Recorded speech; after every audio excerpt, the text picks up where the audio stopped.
Assalamualaikum warahmatullahi wabarakatuh. Alhamdulillahilladzi hadana li hada wa ma kunna linahtadi laula an hadanallah. Allahumma sholli ala sayyidina Muhammad wa ala ali sayyidina Muhammad. Saudaraku semuanya yang dirahmati oleh Allah Subhanahu wa taala, pernah mendengar istilah haji kecil? Jika pernah, itulah nama lain dari umroh. Umroh dan haji adalah dua ibadah berbeda yang memiliki nama lain yang sama sebagaimana Idul Fitri dan Idul Adha. Jika Idul Fitri hadir dengan istilah lain Al-Idul Asghar, Id kecil, dan Idul Adha dengan istilah Al-Idul Akbar atau Id besar, maka ibadah haji pun dikenal dengan nama lain Al-Hajjul Akbar, haji besar, dan umroh dengan nama Al-Hajjul Asghar atau haji kecil. Menariknya, istilah semacam ini tidak dibuat-buat, melainkan sudah disematkan sekitar 14 abad silam oleh baginda Nabi sendiri. Dalam sebuah riwayat Abdullah bin Abu Bakar bahwa baginda Nabi pernah menulis sebuah surat kepada Amr bin Hasim. Pada lembaran itu tertulis Annal umrota hiya al-hajjul asghar. Ibadah umroh sejatinya adalah haji kecil. Juz 2 halaman 145. Hal ini tentu untuk menjawab kegelisahan umat tentang apa sebenarnya umroh tersebut, sekaligus sebagai kelanjutan atas keterangan bahwa inti ibadah haji yang membedakannya dengan yang lain adalah wukuf di Arafah, sehingga umroh yang tanpa wukuf ini di samping memiliki cara pelaksanaan yang sama disebut sebagai haji kecil. Dan pengertian umroh, sejauh penelusuran penulis, tidak banyak ulama yang mendefinisikan umroh.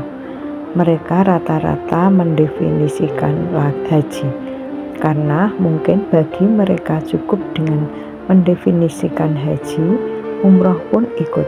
Hanya saja di dalamnya nanti diterangkan ihwal wukuf di Arafah sebagai pembeda antara haji dan umroh.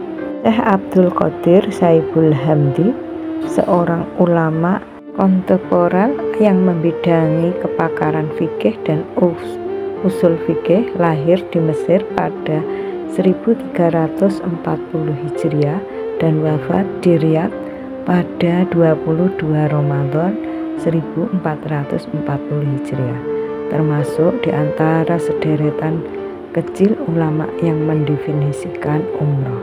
Dalam satu karyanya, Fiqhul Islam Shah Bulughul Maram Juz 4 halaman 3, ia menulis pengertian umroh baik secara etimologi maupun terminologi. Pada bukunya itu, Abdul Qadir mengutip dua pendapat terkait makna etimologi umroh. Pertama, bermakna az-ziyarah atau berkunjung. Kedua adalah derivasi dari imarah, struktur bangunan. Misalnya, Amaratul Masjidil Haram, struktur bangunan Masjidil Haram. Secara terminologi, ia mengatakan umroh adalah ibadah yang mencakup beberapa rangkaian berikut: ihram di miqat masing-masing, tawaf, sa'i, dan mencukur, baik cukur botak maupun tidak. Umroh dalam cermin sejarah, kendati pun umroh tidak masuk dalam 5 rukun Islam sebagaimana haji, bukan berarti posisinya tidak penting. Bahkan dua ibadah ini memiliki tempat yang sama-sama strategis, baik di hadapan Allah maupun dalam konstruk sosial. Terbukti masyarakat Arab jahiliyah pun telah mengenal dan mengultuskan keduanya. Mereka rajin menunaikan ibadah haji sebagai rutinitas tahunan mereka. Selain karena Ka'bah adalah kebanggaan masyarakat Arab, juga dalam rangka menapaktilasi jejak baginda Nabi Ibrahim alaihissalam. Hanya saja akibat kejahilian mereka, banyak dari rangkaian pelaksanaan ibadah haji termasuk juga umrah yang berubah baik dikurangi maupun ditambah, seperti tidak melakukan wukuf di Arafah, sa'i antara Safa dan Marwah, dan malah berani melakukan an-nasi, sikap tidak menghargai bulan-bulan haram, hingga sangat mudah bagi mereka berperang di bulan itu. Sampai akhirnya Islam pun datang dan memperbaiki semua itu hingga kembali seperti semula sebagaimana yang dilakukan di masa Nabi Ibrahim. Baginda Nabi Muhammad sendiri sebelum hijrah ke Madinah pernah menunaikan ibadah haji sebanyak 2 kali seperti yang diwariskan leluhurnya Ibrahim alaihissalam, dan ia pun menutup dan mengunci tata cara pelaksanaan tersebut. Rasulullah rupanya tak membebek laku kotor jahiliyah yang telah mengubah banyak hal dari yang semestinya. Kisah ini juga menjadi dalil gerakan kembali ke khitah yang pernah terjadi dalam tubuh ormas besar Nahdlatul Ulama.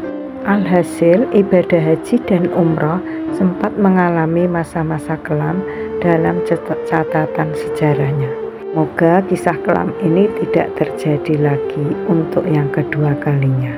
Dan untuk hikmah besar di balik ibadah umrah, ada sebuah statement menarik dalam Al-Fiqh Sami juz 1 halaman 191 yang akan menjadi kaidah dalam menyibak hikmah besar umrah. Muhammad bin Hasal menulis, apapun yang dibincangkan tentang haji juga menjadi pembahasan ibadah umrah, sebab di dalam Al-Quran keduanya bersanding sangat dekat. Masuk dalam membincang hikmah-hikmah haji juga menjadi bagian dari hikmah umrah. Haji dan umrah adalah sebuah momentum besar, bahkan tidak ada momentum lebih besar dalam dunia Islam selain keduanya. Siapa yang tak mengenal haji dan umrah ini? Ketenaran dua istilah yang cukup eksesif itu, nyaris para jamaah haji masa lalu yang kini sudah pun tidak akan melupakan dua istilah tersebut.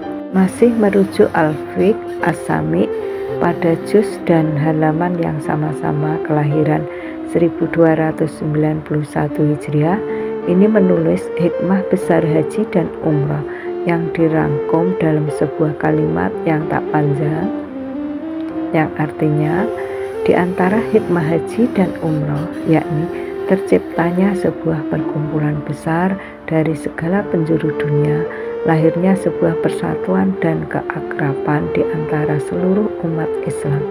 Juga dengan haji dan umrah, sebagian umat dapat mengetahui kondisi sebagian yang lain. Selain itu, mereka berkesempatan mereguk banyak ilmu dan peluang bisnis yang terbuka lebar, dan seterusnya. Haji dan umrah menjanjikan dua kemaslahatan besar, kemaslahatan sosial dan spiritual secara bersamaan.